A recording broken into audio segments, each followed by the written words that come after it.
Hello दोस्तों, तो आज हम वापस गुरुनीति मॉलिक्यूलर बायोलॉजी जो है उसकी लेके वापस आए हैं, मॉलिक्यूलर बेसिस ऑफ इनहेरिटेंस। तो सर अपन ने एक गुरुनीति कंप्लीट कर दी थी। अब ये जो अगली गुरुनीति है इस चैप्टर की, उसमें अपन नेक्स्ट जो रेप्लिकेशन और ट्रांसक्रिप्शन के जो क्वेश्चंस हैं उनको डिस्कस करेंगे। ओके सर, करें?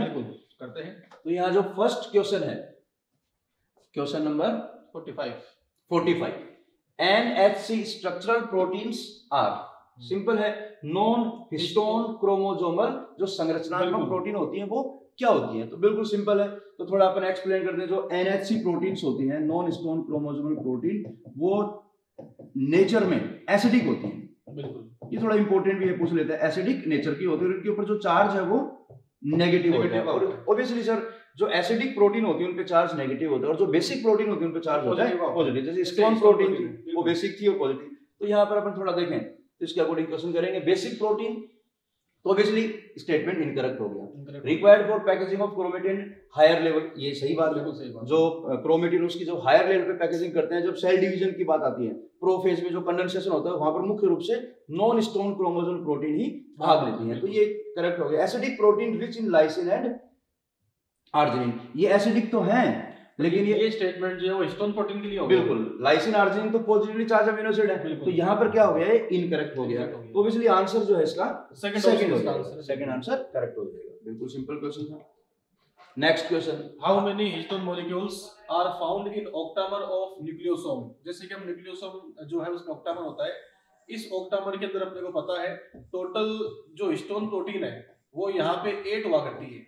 ये यहाँ पे है H2A, H2B, H3, H4। इन चारों हिस्टोन के दो दो मॉलिक्यूल काम में आते हैं, तो टोटल यहाँ पे हिस्टोन के मॉलिक्यूल कितने हो गए? 8।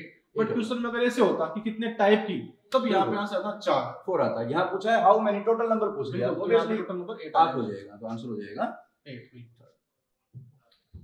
Next question, which of the following is the complementary sequence for the DNA with 5 days? ये अपने पास सीक्वेंस आई गई। बिल्कुल, सीक्वेंस आपको दिया है और आपको रूल पता है कॉम्प्लीमेंट्रिटी का। जैसे ही आपको सीक्वेंस दिया गया तो इसके बिल्कुल पूरक जो है आप डीएनए सीक्वेंस मेंशन कर सकते हो। जैसे आपका 5 प्राइम है, 3 प्राइम, तो उसके बिल्कुल कॉम्प्लीमेंट्री अगर मैं पहले मेंशन कर दूं, ए है तो यहाँ पर हो जाएगा आपका टी, यहाँ पर हो जाएगा सी, सी जी, ए टी सी जी। लेकिन यहाँ डायरेक्शन देखनी पड़ेगी आपको, ये 5 प्राइम है और ये 3 प्राइम है। तो यहाँ देख लो इसके अकॉर्डिंग जो ऑप्शन होगा आपका 5 प्राइम टू 3 प्राइम सारे दे रखे हैं, तो सीक्वेंस देखो GCT। तो ये जो सेकंड वाला है ये करेक्ट हो जाएगा। इसमें आपको ये भी थोड़ा ध्यान रखना पड़ता है कि जो कॉम्प्लीमेंट्री सीक्वेंस है वो बेस की तो होती ही है, बिल्कुल, साथ साथ में जो टर्मिनल होते हैं 3 डेज 5 डेज, ये भी आपस में कॉम्प्लीमेंट्री हो जाते हैं। बिल्कुल, एंटी पैरेलल इन पे भी ध्यान देना पड़ेगा कि एक दूसरे के प्रति समानांतर है। ओके, नेक्स्ट क्वेश्चन पे चलते हैं। Which of the following was not used during the experiment of Michelson and Stoll? और बहुत इंपॉर्टेंट एक्सपेरिमेंट भी थे, जो अपना semi conservative mode of replication है उसको प्रूव करने के लिए एक्सपेरिमेंट दिया गया था। तो इन्होंने अपने एक्सपेरिमेंट में कुछ एक्सपेरिमेंटल मटेरियल्स काम में लिए थे, जिनकी इसने बात की कि कौन सा यूज नहीं किया गया। तो रेडियो एक्टिव नाइट्रोजन, तो यहीं पर ही ये आंसर हो जाएगा आपका, क्योंकि जो रेडियो एक्टिव नाइट्रोजन है उसका उपयोग उन्होंने नहीं किया था। वो आइसोटोप था, बिल्कुल, कि वो रेडियो एक्टिव था। हाँ, और ये एक्सपेरिमेंट जो है डेंसिटी के ऊपर बेस्ड है, डेंसिटी पे बेस्ड था, रेडियो एक्टिव पे बेस्ड नहीं किया था। ये रेडियो एक्टिव नहीं है, आइसोटोप होगा। बिल्कुल। बैक्टीरिया की बात करें तो बैक्टीरिया उन्होंने उपयोग में लिया था, और वो भी जो बैक्टीरिया था इकोलाई था, इंपॉर्टेंट है। Caesium chloride density gradient centrifugation उपयोग में लिया था डीएनए के ग्रेडियंट बनाने के लिए। ऑल ऑफ दिस पे जाएंगे नहीं, तो यहाँ पर आपका आंसर हो जाएगा सिंपल है first. Next question, which is not correct about DNA polymerase? It can not initiate DNA replication, बिल्कुल सही है भाई। ये सर इलोंगिनेशन कर सकता है, बिल्कुल, इनिशिएशन नहीं करेगा रेप्लिकेशन। जो पॉलीन्यूक्लियोटाइड की चेन है उसको 0 से फॉर्म नहीं कर सकता, जो बनी हुई चेन है उसको इलोंगिनेट कर सकता है। इनिशिएशन के लिए ये आरएनए प्राइमेज पे डिपेंड होता है, बिल्कुल। Its substrate are deoxyribonucleotide, बिल्कुल सही है, बिल्कुल क्लियर है। It catalyze replication efficiency, बिल्कुल ठीक है। It can unwind DNA helix, नहीं, ये इसका फंक्शन नहीं है।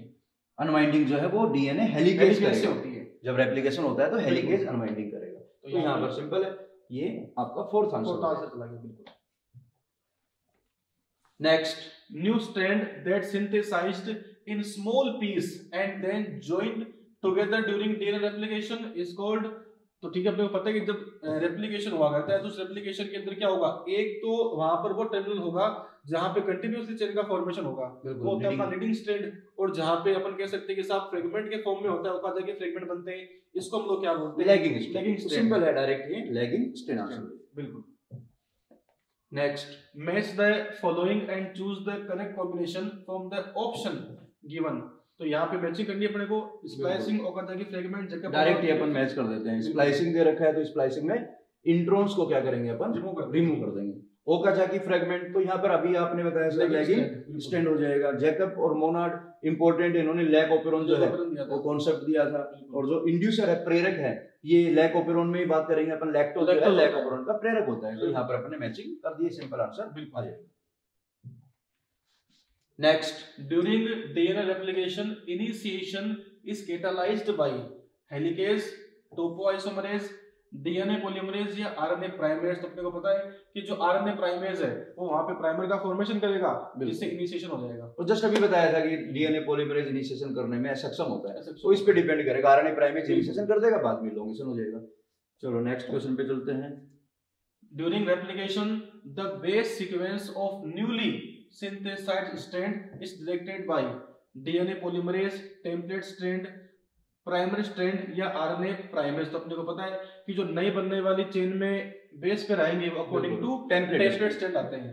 बिल्कुल, वहां पर कॉम्प्लीमेंट्री जो रूल है वो अप्लाई होता है, और उसके पूरे की बेस पेयरिंग होती जाएगी और उनका पॉलीमराइजेशन हो जाता है।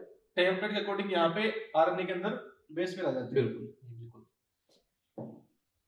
Next, Which one of the following does not follow the central dogma of molecular biology? तो अपन ऐसा लास्ट लेक्चर में हमने बताया भी था अपन ने कि सेंट्रल डोगमा जो है डीएनए से बनेगा आरएनए, आरएनए से फिर बनता है आपका प्रोटीन, और डीएनए से डीएनए भी बनता है। तो ये सेंट्रल डोगमा है, जिसमें जो इंफॉर्मेशन होती हैं वो बता भी रखा है वहां पर, unidirectional flow of genetic information from DNA to RNA to protein. और ये जो सेंट्रल डोगमा है, ये जितने भी सेलुलर ऑर्गेनिज्म है, कोशिकीय जीव जितने भी सब में पाया जाता है, लेकिन कुछ वायरस जो है इसके एक्सेप्शन है, और वो होते हैं आपके जो रेट्रोवायरस है। इसमें क्या होता है, रेट्रोवायरस के अंदर जो आरएनए होता है, जेनेटिक मटेरियल, आरएनए से फॉर्मेशन होता है डीएनए का, फिर उसके बाद में हाँ। तो देखो यहाँ पे रिवर्सली हो गया, इसको बोलते हैं रिवर्स ट्रांसक्रिप्शन, ये इसको बोलते हैं टेमेनिज्म कह सकते हैं इसको। तो यहाँ पर पूछा है कि कौन फॉलो नहीं करेगा, तो यहाँ पर जो एचआईवी है उसके अंदर होता है रिवर्स सेंट्रल डोगमा। बिल्कुल, जो यूजुअल सेंट्रल डोगमा है वो एब्सेंट होता है। बिल्कुल। Next, which is correct about the DNA polymerase that involve in DNA replication? It is DNA dependent DNA polymerase, बिल्कुल सही है। It is highly efficient, it contain proofreading activity। तो कैसे तो सारे स्टेटमेंट यहाँ पे सारे जो है डीएनए पॉलीमरेज की जो प्रॉपर्टी उन्होंने बताई, और बिल्कुल सिंपल क्वेश्चन भी है एग्जाम ओरिएंटेड, डायरेक्ट स्टेटमेंट वाले क्वेश्चन जनरली जो पूछता है वो। Next question, read the following statements and select correct option. Both strand of DNA can not be separated in its entire length. बिल्कुल सही है। एनसीईआरटी में डायग्राम में रखा है इस तरीके से कि साहब जब दोनों चेन सेपरेट हो तो पूरी एक साथ सेपरेट नहीं होती है, बिकॉज सारों को सेपरेट करने का मतलब है कि आपने सारे हाइड्रोजन बॉन्ड तोड़ दिए, और इतने हाइड्रोजन बॉन्ड तोड़ने के लिए बहुत एनर्जी की रिक्वायरमेंट, बहुत ज्यादा एनर्जी। तो यहाँ पे स्टेटमेंट सही है, और देखो सर बी स्टेटमेंट अपने आप ही आ गया, it require very high energy. तो दोनों स्टेटमेंट बिल्कुल करेक्ट है। बिल्कुल। Next question, select wrong matching. DNA fingerprinting, Alexa free, lac operon, Jacob Monod, transforming principle, Griffith ने दिया था, double helix model, Hershey chase. बिल्कुल ये आपका इनकरेक्ट हो जाएगा, रॉन्ग हो जाएगा, क्योंकि हर्शे चेज ने जो है एक्सपेरिमेंट अलग किया था, जो अपने लास्ट लेक्चर में एप्लीकेशन वाला सेमी कंजर्वेटिव वाला किया था, जो अनइक्विवोकल प्रूफ है वो दिया था जिसने हर्शे चेज, इसने दिया था वॉटसन क्रिक ने वॉटसन क्रिक। तो यहां पर आंसर हो जाएगा आपका फोर्थ। बिल्कुल। Next, in prokaryotes the process of replication is catalyzed the following enzyme, identify which of the enzyme best coordinate with the role। okay, बिल्कुल। हेलिकेज, बिल्कुल हेलिकेज अभी जैसे आपने बताया, हेलिकेज जो है अनवाइंडिंग करता है, हाइड्रोजन बॉन्ड्स को ब्रेक करता है। तो यहाँ पर इसने मेंशन किया join the end of DNA segment, तो ये जो मैचिंग है वो क्या है, रॉन्ग मैचिंग है। Next, DNA polymerase first synthesize DNA, तो ऑब्वियसली डीएनए पॉलीमरेज फर्स्ट है, सेकंड, और डीएनए पॉलीमरेज का ही जो है एक रोल है, डीएनए पॉलीमरेज क्या करते हैं, डीएनए का फॉर्मेशन करते हैं। Next, DNA polymerase second erase primer and fills gap, fills the gap. तो यहाँ जो गैप फिलिंग है एक्चुअल में ये इसने प्रोकैरियोट के अकॉर्डिंग बात की है। बिल्कुल। और जो सर ये भी कहा कि साहब बेस्ट कोऑर्डिनेट कौन सा है। बिल्कुल। तो यहाँ पर जैसे जो इरेज वाला है वो तो डीएनए पॉलीमरेज फर्स्ट भी कर सकता है, फर्स्ट भी कर सकता है, बड़ा इशू नहीं है। फोर्थ यहाँ पे है प्राइमेज की बात कर रहे हैं, सिंथेसाइज आरएनए प्राइमर। बिल्कुल, आरएनए प्राइमेज जो है वो किसका निर्माण करता है, आरएनए प्राइमर्स का निर्माण। एक्यूरेसी होगी इसके अंदर। तो यहाँ पर एक्यूरेसी के अकॉर्डिंग बात करनी है, क्योंकि थोड़ा ये आउट ऑफ एनसीईआरटी में ये फर्स्ट सेकंड दे रखे हैं, लेकिन थोड़ा बता देते हैं। डीएनए पॉलीमरेज जो फर्स्ट है उसका मेन फंक्शन होता है प्रूफ रीडिंग। वो मेजर रिपेयर एंजाइम है जो जनरली गैप फिल करता है, इन जो आपके आरएनए प्राइमर्स हैं उनको हटाता है। ये जो सेकंड है ये यूजुअल जो छोटे मोटे जो गैप वगैरह बन जाते हैं उनमें यूज में लेते हैं। ठीक है, प्राइमेज का यहाँ पर करेक्ट कॉम्बिनेशन इन्होंने दे रखा है। तो यहाँ पर अकॉर्डिंग टू जो क्वेश्चन आंसर हो जाएगा अपना 4। Next question, who gave semi conservative mode of DNA replication for the first time in E. coli with the help of N15 heavy nitrogen isotope। बिल्कुल, जस्ट अभी बात की अपन ने, ये बिल्कुल लिया था Meselson Stahl. Next, select correct option for prokaryotic transcription. ये प्रोकैरियोटिक ट्रांसक्रिप्शन की बात हम लोग पूछ रहे हैं। Rho protein initiate the transcription, तो रॉन्ग हो गया। इनिशिएशन तो सिग्मा फैक्टर करता है। mRNA require processing to become active, नहीं वो तो पहले से एक्टिव होता है। बिल्कुल। hnRNA जो है उसको रिक्वायरमेंट होती है। Translation begin when mRNA is fully spliced. ये जो है वो आप कह सकते हो प्रोकैरियोटिक में ऐसा सही नहीं होता।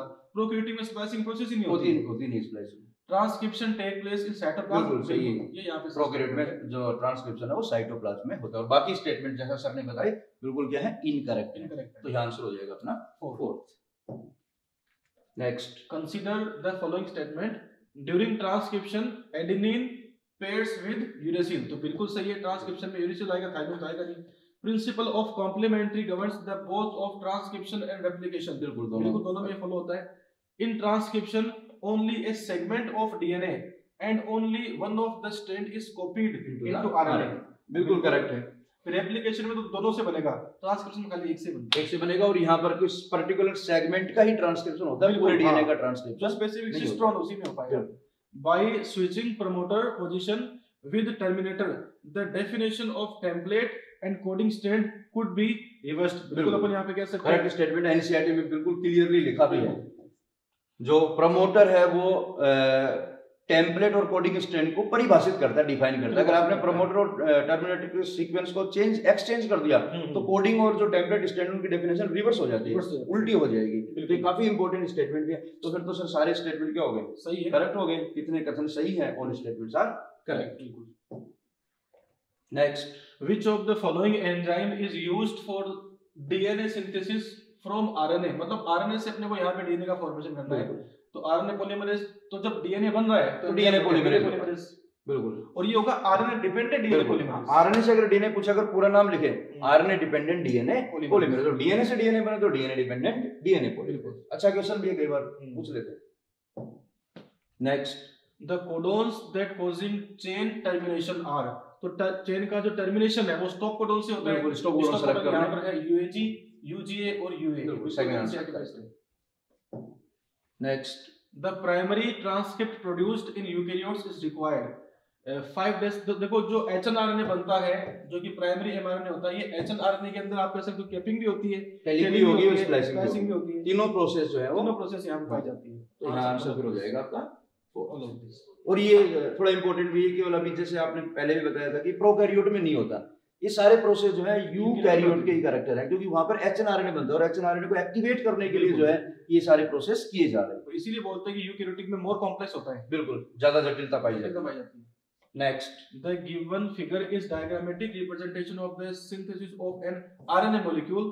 तो अपने को यहाँ पे आइडेंटिफाई सी को आइडेंटिफाई करना है कि सी। देखो यहाँ पर नया आरएनए बन रहा है और बनने का जो प्रोसेस है हमेशा होता है 5 days to 3 days। जैसे हमने बताया पिछले लेक्चर के अंदर कि हमेशा बनता 5 days to 3 days ही है। बिल्कुल सही।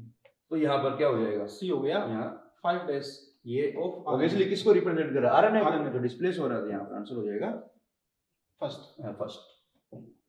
Next, which of the following pair is correctly matched with regard to the codon and the amino acid coded by it.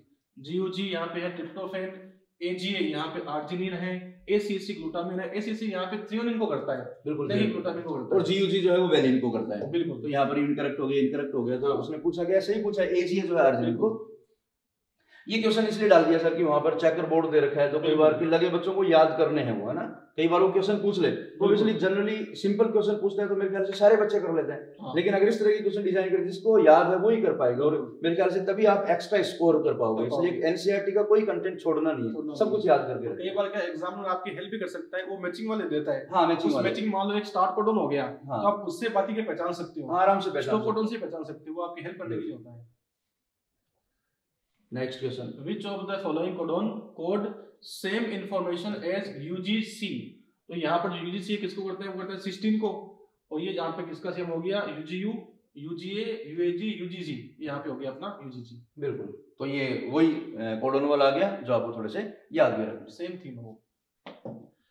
Next, which of the following statement is correct, a gene is defined as functional unit of inheritance. बिल्कुल सही है। DNA sequence coding for tRNA or rRNA molecule also defined as a gene। बिल्कुल सही है। Inheritance of a character is also affected by promoter and regulatory sequence of structural gene।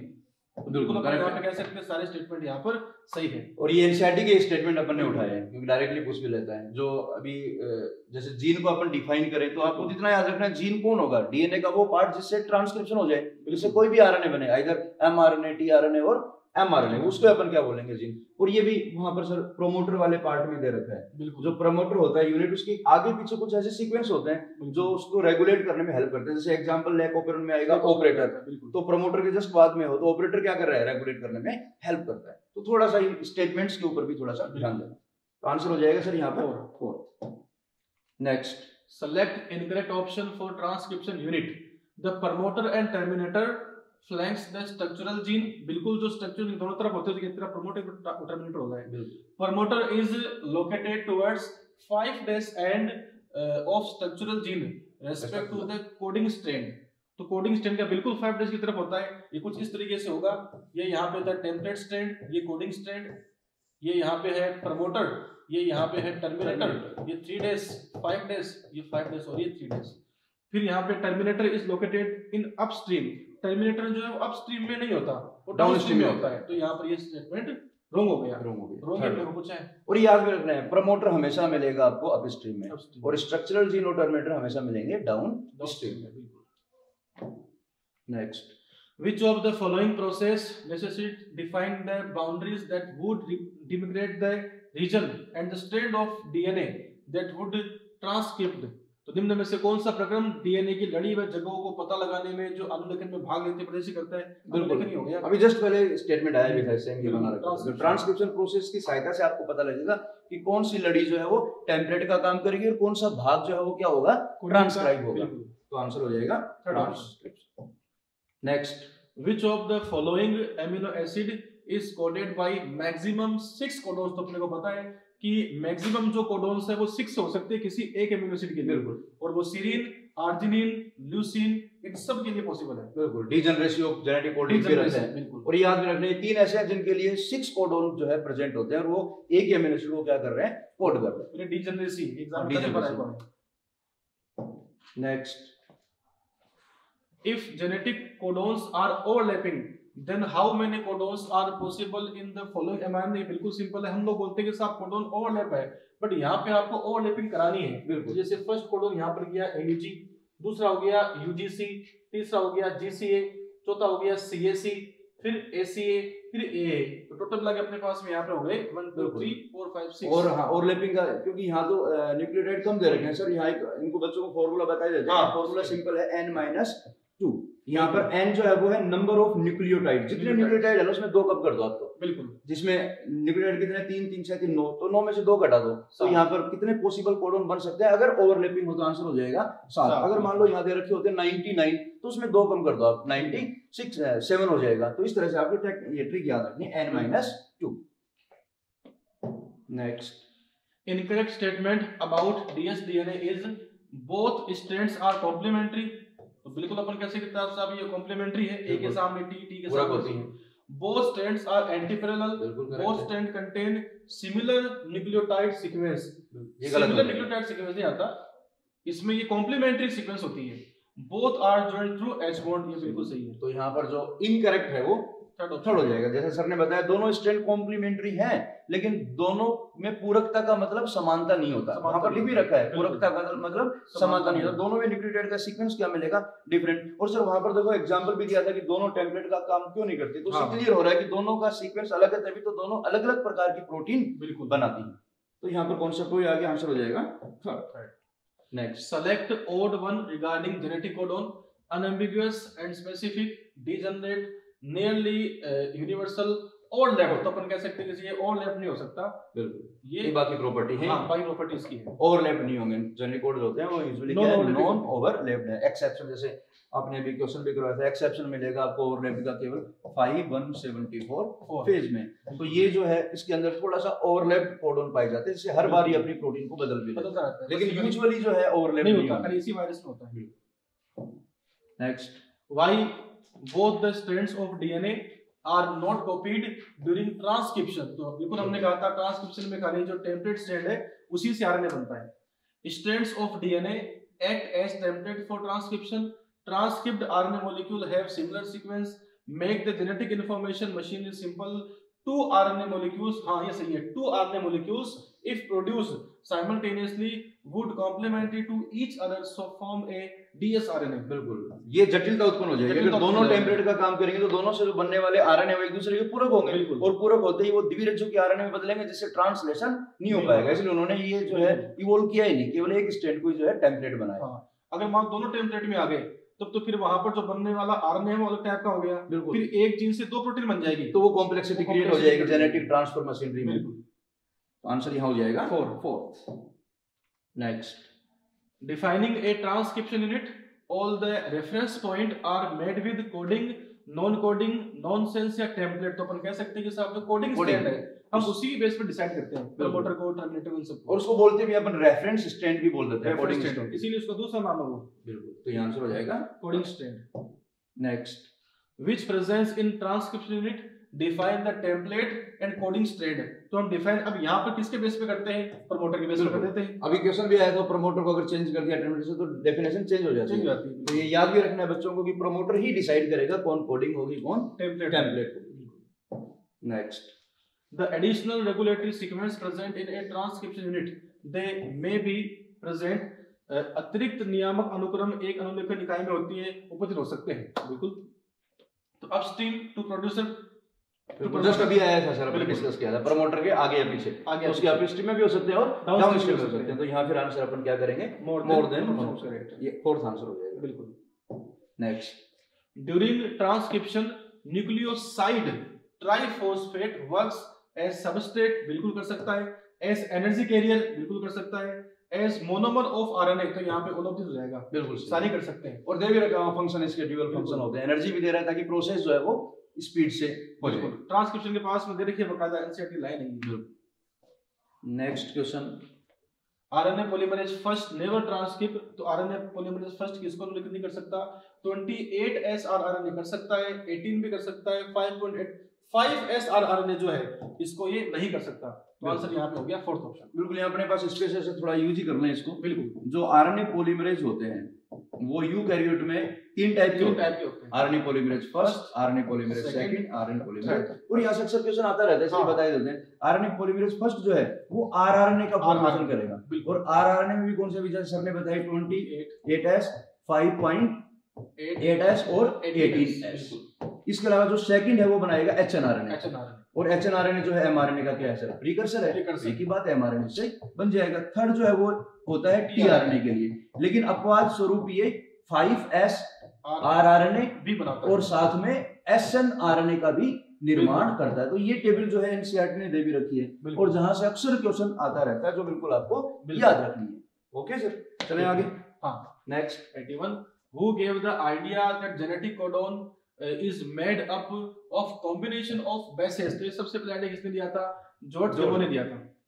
ये George गेमो, और ये एनसीईआरटी में दे भी रखा है। जो कॉन्सेप्ट है जेनेटिक कोड का, जॉर्ज गेमो ने दिया था, और ये फिजिसिस्ट था सर, भौतिकविद था जिसने ये जो है बायोलॉजिकल सिस्टम में आके इतना बड़ा कॉन्सेप्ट दिया। तो ये साइंटिस्ट के नाम भी थोड़े याद रखने, ये वाकई भी रिलेटेड है। जैसे आएंगे थोड़ा बता देते हैं सर। सेवेरो ओकावा जो है उसका भी जेनेटिक कोड की डेसिफरिंग में रोल है। इसने एक ओकावा एंजाइम जो है उसको जो बताया था, जो एमआरएनए का फॉर्मेशन करता है टेम्पलेट इंडिपेंडेंट मैनर में। जो खुराना साहब थे उन्होंने केमिकली जो है आरएनए का फॉर्मेशन किया था। आरएनए जो कोपॉलीमर है, उनके जो पॉलीमर है उन्होंने उनको सिंथेसाइज किया था, लेकिन रासायनिक संश्लेषण किया था। और जो नीरेनबर्ग है बड़ा इंपॉर्टेंट, इसने सेल फ्री मीडियम में प्रोटीन सिंथेसिस जो है उसको डेवलप करवाया था कि आप बिना सेल के या इन विट्रो कंडीशन में प्रोटीन का संश्लेषण कैसे करवाओ। और ये वही है जिसने जो ट्रिक नेचर है जेनेटिक कोड की, जो ट्रिपलेट नेचर होती है उसको एक्सपेरिमेंटली प्रूव किया था नीरेनबर्ग और मिथाई ने। तो ये मिलेंगे बच्चों को जेनेटिक कोड वाले चैप्टर में, ये सारे इनके जो है इंपॉर्टेंट मिलेगी। नेक्स्ट स्टॉप कोडोन इज, तो स्टॉप कोडोन यहाँ पे कौन सा है आपको पता है? UAA, ये यहाँ पे स्टॉप कोडोन है। बिल्कुल सिंपल क्वेश्चन है, अच्छा question. Next code is universal except you can say protozoa. Protozoa के अंदर जो है यूनिवर्सिटी नहीं आ पाती। बिल्कुल, प्रोटोजोआ और लिख रखा है माइटोकॉन्ड्रिया के डीएनए में, और जो प्रोटोजोआ उनमें नियरली यूनिवर्सल बोला जाता है क्योंकि वहां कुछ अपवाद आ गए, नहीं तो पहले सर यूनिवर्सल बोला जाता था, ये बाद में एक्सेप्शन आया। ओल्ड कॉन्सेप्ट था कंप्लीट यूनिवर्सल, अब न्यू कॉन्सेप्ट है nearly universal. Next which codon have dual function, तो अपने को पता है कि जो AUG होता है ये स्टार्ट कोडोन भी है और ये मेथियोनिन को कोड भी करता है। ये कोड कर रहा है जैसे सर ने बताया मेथियोनिन को, और ये स्टार्ट कोडोन के रूप में भी काम करता है। स्टार्ट कोडोन जो ट्रांसलेशन इनिशिएशन में हेल्प करता है। Next gene control growth and differentiation through, gene वृद्धि और विभेदीकरण के द्वारा करता है। ट्रांसफॉर्मेशन, ट्रांसलोकेशन, ट्रांसलेशन, ट्रांसडक्शन, ये इसका आंसर हो गया कि जीन जो है वो पहले ट्रांसक्रिप्शन करता है, उसके बाद ट्रांसलेशन करके ग्रोथ को मेंटेन करता है, रेगुलेट करता है। बिल्कुल, और ये सर जब हमने जो भी क्वेश्चन निकाले हैं ये कॉन्सेप्चुअल भी हैं और सारे एनसीईआरटी के स्टेटमेंट हैं। कई बार क्या होता है कि बच्चा एनसीईआरटी के स्टेटमेंट को सिली वे में ले लेता है और वहां से वो स्टेटमेंट के अकॉर्डिंग क्वेश्चन डिजाइन करता है। हम ये चाह रहे हैं कि स्टेटमेंट जो है उनके अकॉर्डिंग क्या कॉन्सेप्ट डिजाइन हो सकते हैं, और ये चीजें हैं कहीं ना कहीं लिंक करती हैं। जैसे आपने बताया कि बिना ट्रांसक्रिप्शन ट्रांसलेशन के डिफरेंशिएशन हो ही नहीं सकता, तो वैसे मैं एक सेल की बात करूं तो जब वो विभेदन में जाती है, विभेदित होती है, तो वहां पर जीन, पर्टिकुलर जीन एक्सप्रेस होंगे तो आरएनए और प्रोटीन का निर्माण होगा, जैसे उसकी जो फंक्शनिंग है, उसकी जो शेप है, वो सारी क्या होंगी, चेंज होंगी। और जो ऑर्गन फॉर्मेशन है या ग्रोथ है या डेवलपमेंट, उनमें सब में किसका रोल होता है? ट्रांसक्रिप्शन एंड ट्रांसलेशन का। कोई भी अगर मान लो स्ट्रक्चर अपनी बॉडी में दिखती है, ड्यू टू प्रोटीन दिखती है, तो प्रोटीन का फॉर्मेशन बिना ट्रांसक्रिप्शन के हो ही नहीं सकता। तो यहाँ पे आंसर पूरा। तो ये सर यहाँ जो अपन ने क्वेश्चन लिए थे वो सारे अपन ने कंप्लीट कर लिए। आज अपन ने जनरली जो है रेप्लिकेशन और ट्रांसक्रिप्शन को डिस्कस किया, उनसे रिलेटेड जो क्वेश्चंस थे अपन ने डिस्कस कर लिए। सिंपल भी है लेकिन अक्सर एग्जाम में क्वेश्चन आते रहते हैं। तो यहाँ थोड़ा सा अपन बच्चों को एक बार मॉलिक्यूलर को समराइज कर देते हैं ताकि उनको पता रहे कि अपन क्या कर चुके हैं और आगे जो है कौन कौन से कॉन्सेप्ट आएंगे।